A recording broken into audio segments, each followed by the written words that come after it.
speaker for today is Roy Man. He's the founder and the CEO of The Pulse. The Pulse היא פלטפורמה חברתית ארגונית, ורוי הוא גם הקים סטארט-אפ אחר לפני כמה שנים שמתעסק במשחקים לפייסבוק. אני לא מבינה למה עזבת את זה, שמעתי שפייסבוק קנתה עכשיו איזו חברה ישראלית ב$150 מיליון, אז אולי לא היית צריך לעזוב את זה. ובכל מקרה רוי גם מלמד במרכז הבינתחומי בהרצליה איך לעצב משחקים. אז אני שמחה לארח אותך היום.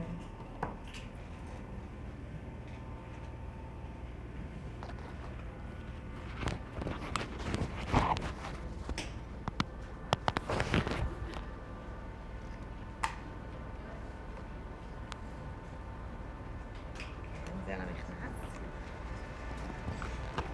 זה לאוזן שמאל.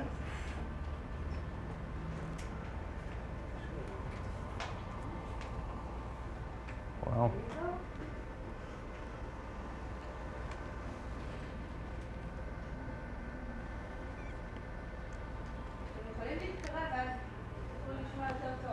Okay, so I understand that we have at least one person speaking English in the crowd. I'm not Hebrew, so I'll do it in English for anyone. Okay, so let me start by telling you what I'm doing now, a bit of history. I developed games like ever since I was very small. We had like no internet back then, doing assembly stuff with friends and trying to sell it to companies that will market it. And games like followed me throughout my life. I always loved developing it, both like coding and doing the graphics.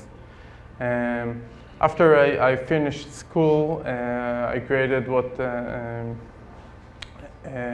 Facebook gaming company, maybe you've heard about it. It's Save an Alien, where you needed to save an alien from dying. It failed because we saved only 1 million aliens instead of the 10 million aliens that were lived, and the startup was nice, but I moved on. And after that, I went on working at Wix. You probably know. Yeah, so it's a good time. And at the time, now Wix has 450 employees. They're the leaders in website building tool, have millions of users, and are IPOing today. So, but back then, like 2 years ago, they had 80 employees. And already they felt that the way that the spirit of the company was, it was hard for the CEO Avishai to get everyone moving in the same direction. You have 80 people, a couple of floors, people working on different things and not necessarily working together and knowing what they can help each other with. So we tested a lot of solutions that were out there. And we found that we wanted to create a new tool. Obviously, being in Israel, you wanted to do your own thing, but really they tried everything out, like stand-up meetings, all the tools that were out there for working together and communicating. And what we ended up building is something new. And we saw it as something that created transparency in the company, that everyone would know what others are doing in relation to a process, to working. And let me show you like a short clip that shows how, sorry about the technical stuff, how a social network is born. And this is Wix usage. You see the date at the top, and you see the people are moving around the squares, and the network that we have is of topics, that people are communicating on topics. And the topics are the dots. And the connection between the topics, the hierarchy of them, you see it, this is the structure, and the green lines are updates they write, and you see the date moving. And this is how it evolved. It's totally organic. There is no one managing it. It's like shows something on Wix's culture that lets people say what they want and and feel free to communicate. What's the core one? The core one is actually the top, where you have all the topics around the core are the free topics. So you have a lot of topics, and then like from topics who have children, you have a branch. Okay, I'll stop it here.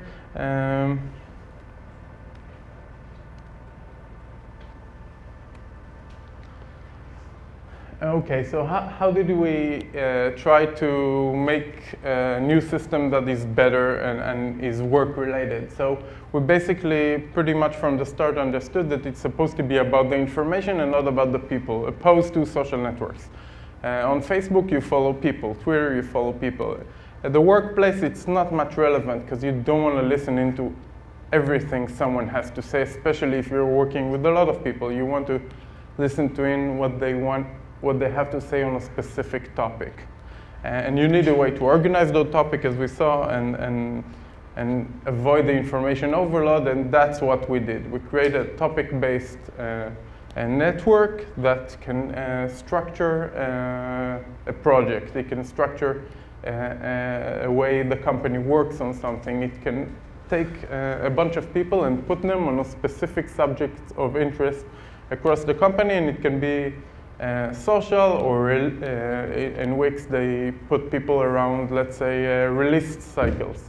Every release, they know exactly what came out and they can track it, and everyone in the company that do something to the production environment have to update on that topic, and everyone else knows, and they have a clear history of all the releases they've done, just like one example of the thousands of topics they have. And transparency is a word that is thrown a lot in this context of, transparency is a word that is thrown a lot in the context of how to work in a company. And like Maria said, you want to have a specific culture where people are encouraged to share ideas and not put down. And so a lot of companies are trying to add transparency around topics, but sometimes it's difficult because the culture puts it down. Like, you don't want to share. Who's jumping first into the water and start sharing and updating, and how do you do it? So we found a lot of techniques to help us do that, to help the first follower go in and help drive something that is work-related in that kind of network. So what you see here is a topic. It's the weekly marketing updates topic, and you see updates. So if you write an update, it's on that topic, and the people on the right that are members get notified about it and are part of it. And what we found that if you do something that is accountability, you say to someone, this is, the manager tells him, like, this is something that you need to do here, it's part of your work, it's easy to get them start updating, because then they don't need to jump into the water, the manager tells them to, and that's fine, and then they find that it's very positive after a while. This is like the top-down approach, but it helps them start, and then they get a lot of positive feedback, and they can also track back what they did, like week after week. It's very helpful. We found like Wix is using this throughout. Like every week, every team updates on what they're doing, and it's part of the process they're doing there. And they, for instance, after a while said like, okay, if you don't write something, if you don't come to meetings unprepared, like you update before the meeting, and when you come to the meeting, we talk about new stuff. We don't talk about passing information around. This you do in the system. And once you manage to explain that to people, it's easy to get them to start. Another thing, and this is how I see the gamification we've added into the system, that it's inherent. We don't add the badges and do all those kind of things, but it's like Twitter and Facebook that has a lot of gamification in them, but it's inherent. Like you post something, you want to see how many likes you get. And if you saw Nir Eyal's lecture about how you get people involved,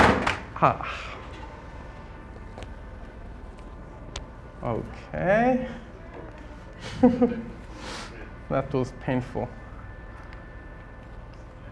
But it's a Mac, it works. I had like, my last Mac actually fell off my bike and I had a car run over the bag and it still worked.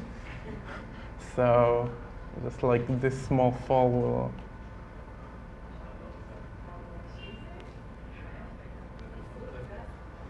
Yeah. I actually wanted them to pay me for the broken screen and tell them like it lasted, it's a good story for Mac, but they didn't help. You'll make it to the bloopers. Yeah.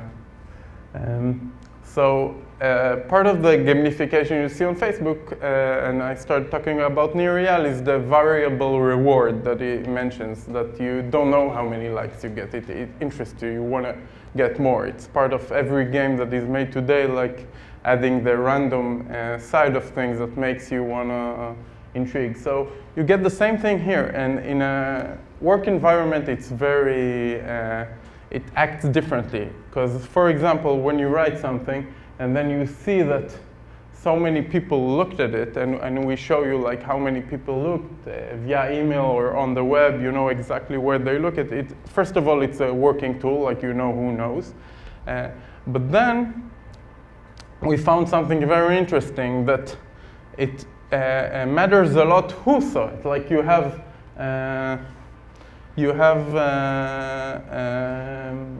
49 people who saw an update, but the VP marketing saw it. That's like a badge in Wix. Like if the VP marketing saw it and liked it, then it's like a badge, because it doesn't like anything.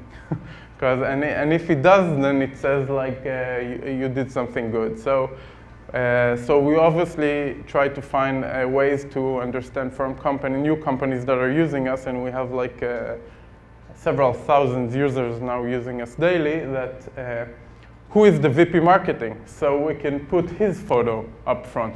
Facebook, they use the social graph, right, to know which interaction you have with your friends, to put the friends that you're more interacted with first, like if you have 10 likes and someone you care about.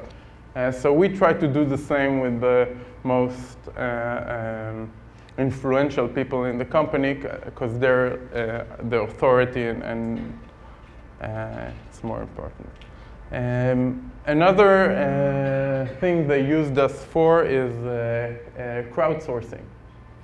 Like here it's the competitor updates. It's classic. Like you have competitors. I don't know how in the companies that you work with, you work at. It's usually someone writing a report, sending it to a bunch of people that doesn't read it. He then do a crappy job at it. In many of the companies that are using us, they just like list all the competitors they have, and everyone that is tackling something from a competitor during their work just put it out there. It's something that everyone is doing together, and you can see after a while that it becomes part of the pattern of work. Like if you update something, you still want to see that people saw it, say like, it sparks up a conversation, and it starts a lot of discussions where you wouldn't normally expect it.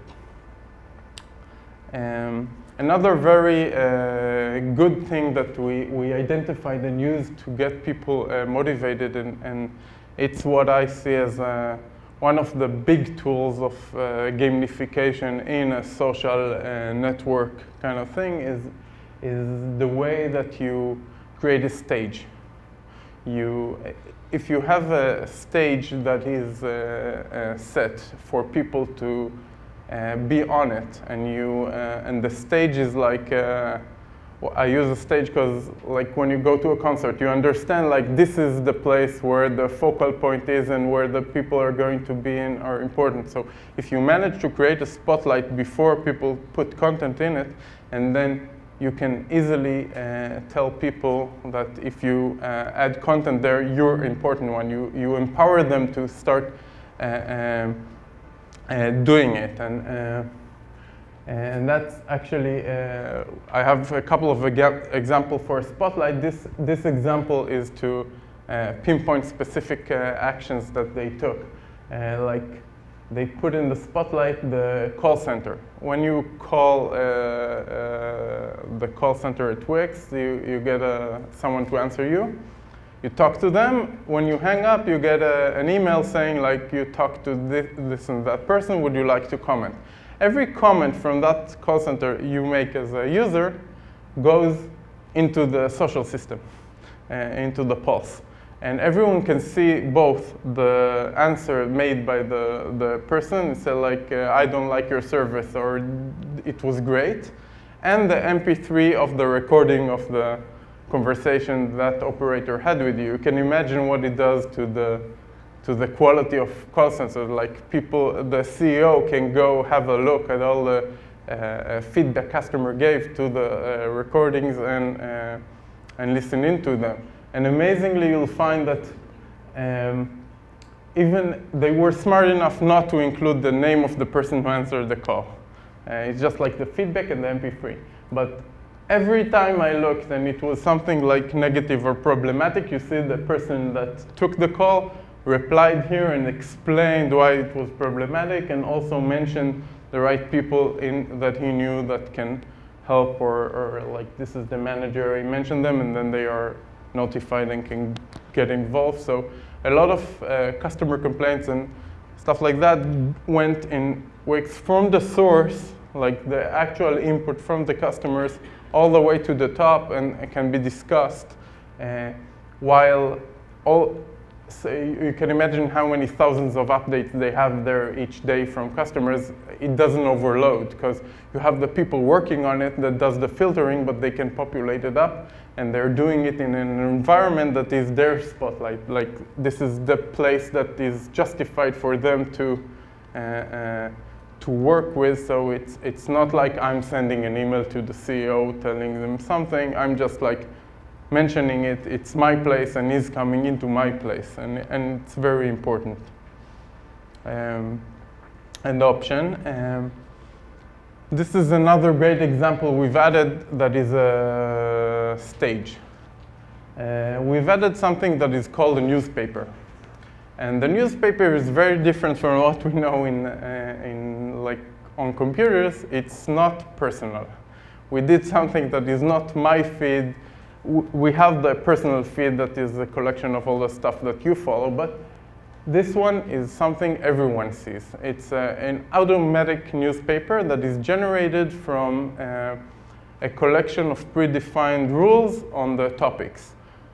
What it means is that you have a newspaper that the management sets, or the company sets, that it has a structure, but the news changes every week from the stuff people follow on those topics. So every week you get a new newspaper based on the things users wrote inside the network. And what it creates is a stage, because people know everyone is looking at the same thing.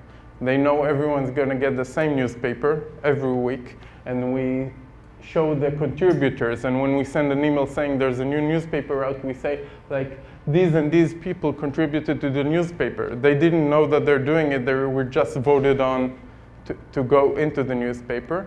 And it helps you also come and create sections where you come to people and say, like, instead of like update on what you're doing, which is what usually done now in social networks, you come to people and say, like, you get a section in the newspaper you're in charge of. So that makes them important. It tells them like what you're writing and what you're doing is important for other people to hear, so much so that it's in the newspaper.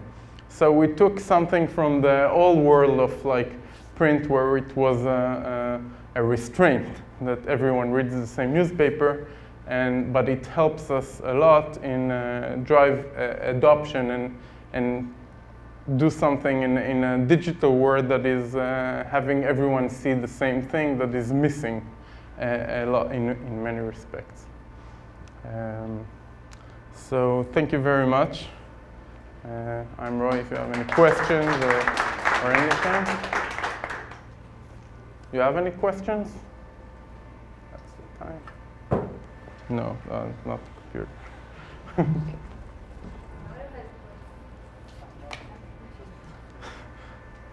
it's not the computer that fell down again, yeah. Okay. אנחנו נעשה הפסקה של חצי שעה.